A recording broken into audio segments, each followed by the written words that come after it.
In a stunning and unprecedented move, FIFA has officially stripped the United States of its co-hosting rights for the upcoming World Cup. The decision, announced from FIFA's headquarters in Zurich, has sent shockwaves through the global football community and left millions in disbelief. The original North American partnership, which was set to unite the United States, Mexico, and Canada in a historic joint effort, is now in complete disarray. What was once hailed as a symbol of continental unity and cooperation has quickly unraveled, leaving the remaining host nations scrambling to adjust. FIFA's announcement cited insurmountable governance and security challenges within U.S. soccer, issues that reportedly could not be resolved despite months of negotiations and warnings. The organization emphasized that these problems posed unacceptable risks to the integrity and safety of the tournament, plunging the event's future into chaos and uncertainty. The United States, which was originally set to host the majority of matches, including the highly anticipated final, now faces a period of deep uncertainty and significant reputational damage on the world stage. The loss is not just logistical, but deeply emotional for a nation that had invested so much hope in this event. Billions of dollars invested in stadium renovations, infrastructure upgrades, and citywide preparations now hang in the balance. The dreams of host cities from Los Angeles to New York, which had spent years gearing up for a global celebration, have been abruptly extinguished, leaving local economies and communities in limbo.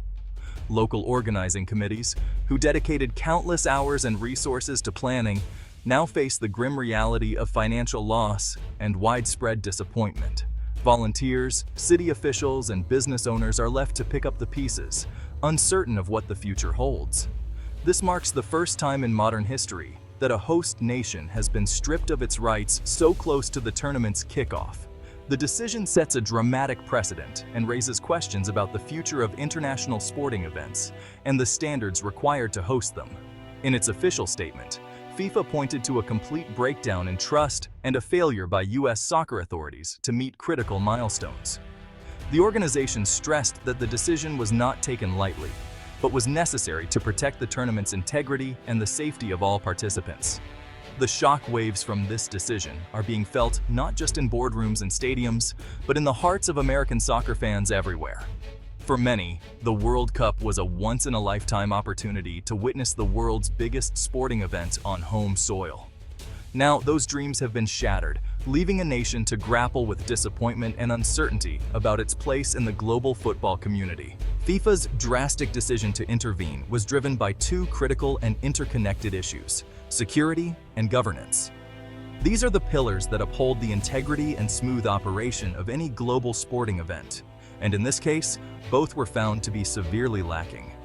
The official report revealed a troubling lack of federal security guarantees for U.S. host cities. Instead of a unified national approach, there was a patchwork of local protocols, leaving dangerous gaps and creating unacceptable risks for players, fans, and officials alike. This decentralized system made it nearly impossible to ensure the level of safety required for an event of this magnitude. Internally, the U.S. Soccer Federation was mired in conflict. Disputes between rival leagues, the federation's leadership, and powerful player associations led to a paralyzing deadlock. As a result, crucial reforms stalled, and the organization repeatedly missed key deadlines that were essential for tournament preparation. FIFA's own timeline painted a grim picture. Event organizers were already more than 6 months behind on critical security planning. Even more concerning, only 40% of the promised funding for these efforts had actually been allocated, raising serious doubts about the ability to catch up in time. Recent high-profile security breaches at major U.S. sporting events only heightened FIFA's alarm. Incidents of fans bypassing barriers and emergency responses at stadiums underscored the real-world consequences of inadequate planning and coordination. In a strongly worded statement, President Gianni Infantino made it clear: operational and security guarantees are non-negotiable, regardless of a country's market size or global influence. The safety of everyone involved is paramount, and FIFA will not compromise on these standards. The message was unmistakable. No nation, no matter how powerful or influential, is bigger than the tournament itself. The World Cup is a global celebration, and every host must meet the same rigorous standards. Ultimately, FIFA's authority over its flagship event remains absolute. The organization will always prioritize the integrity, safety, and success of the World Cup above all else, ensuring that the tournament continues to inspire and unite fans around the world. America's vast, modern stadiums were supposed to be its trump card, but FIFA's technical committee found critical flaws. Most NFL venues use artificial turf, not approved for World Cup play. Temporary grass installations failed quality tests, raising injury risks. Stadiums, designed for football, required costly modifications for FIFA regulation pitches, often resulting in obstructed views and contractual headaches. Team facilities also fell short. Most venues lacked the required number of high-quality locker rooms. Temporary fixes were deemed inadequate.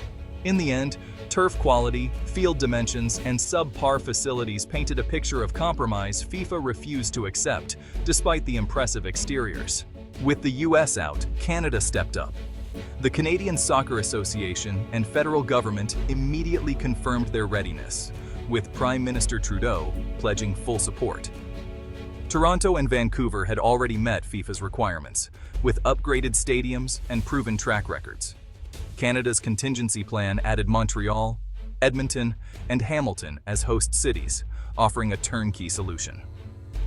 Centralized government support provided security guarantees and streamlined logistics. Canada's stability and organization made it the clear choice to rescue the tournament and deliver a world-class event on short notice. The contrast between US and Canadian preparations for the World Cup was truly striking, revealing two very different approaches to hosting one of the world's biggest sporting events. While both countries were given the same timeline and similar responsibilities, their progress diverged sharply as the tournament drew closer. US stadiums averaged just 62% on FIFA's readiness score, plagued by repeated delays, missed milestones, and ongoing construction issues. Many sites struggled to keep up with the demanding schedule, and some even faced the possibility of not being ready in time for the opening matches. These setbacks raised concerns among FIFA officials and fans alike. A major reason for these problems was the decentralized management structure in the US, which left local organizers with little power to enforce strict deadlines or coordinate efforts across multiple cities. This lack of centralized oversight led to confusion, miscommunication, and ultimately, costly delays. In sharp contrast, Canada's host cities, Toronto and Vancouver, scored over 95% on FIFA's readiness scale. Their stadium projects were completed not only ahead of schedule, but also under budget, setting a new standard for efficiency and organization in international sports event planning. Financial transparency was another key difference. Canada published detailed, audited financial reports at every stage, building trust with both FIFA and the public. This openness reassured stakeholders that funds were being managed responsibly and that the event would leave a positive legacy. Meanwhile, the US faced growing scrutiny over opaque spending practices. Reports of budget overruns and a lack of clear financial documentation led to public criticism and questions from the media, further complicating preparations. Canada's legacy plan also stood out. By earmarking a significant portion of World Cup revenue for grassroots soccer development, Canada aligned closely with FIFA's mission to grow the sport at every level. This investment promised long-term benefits for young athletes and local communities. Ultimately, the US approached the World Cup as a grand spectacle, focusing on entertainment and scale. In contrast, Canada saw the tournament as an opportunity to invest in the sport's future, prioritizing sustainable growth and community impact over short-term showmanship. Public support for hosting the World Cup was tepid in many US cities, with concerns over costs and disruption dampening enthusiasm. In contrast, over 80% of Canadians supported hosting, fueling political and grassroots momentum. Ticket and volunteer demand per capita was nearly double in Canada. While US sports fans quickly moved on to other events, Canada erupted in celebration, seeing the lead host role as a national triumph. The difference in passion and engagement underscored why Canada was ready to embrace the world's game. The economic fallout for the US is severe. The loss of the World Cup means billions in lost tourism, ticket sales, and hospitality revenue. Cities like Philadelphia, which invested heavily in upgrades, now face unrecoverable costs. Legal battles over blame and compensation are inevitable. Major sponsors and broadcasters, who invested hundreds of millions, are scrambling to renegotiate deals, facing lower viewership and reduced ad revenue. The reputational damage to U.S. soccer is profound, raising doubts about its ability to host future international events. This decision could deter future sports investments and tourism, with aftershocks felt for years. Lines 12. For Canada, hosting the World Cup is a nation-building opportunity. The tournament will accelerate soccer's growth, inspire new generations, and fund grassroots programs. It's a chance to showcase Canada's diversity and organizational strength to a global audience. However, the scale of the expanded tournament brings challenges. Infrastructure, security, and volunteer management must ramp up quickly. Managing costs and public expectations will be crucial to avoid the pitfalls of past hosts. Canada's task is to deliver a spectacular, sustainable event that leaves a positive legacy for all Canadians. The World Cup's move to Canada has reshaped North American soccer. Canada steps into the spotlight, forging a new soccer identity, while the U.S. faces a reckoning and likely overhaul of its soccer leadership. This shift could rebalance regional power, with Canada emerging as a true peer. The future of cross-border cooperation, player development, and commercial partnerships now hangs in the balance. The lesson is clear.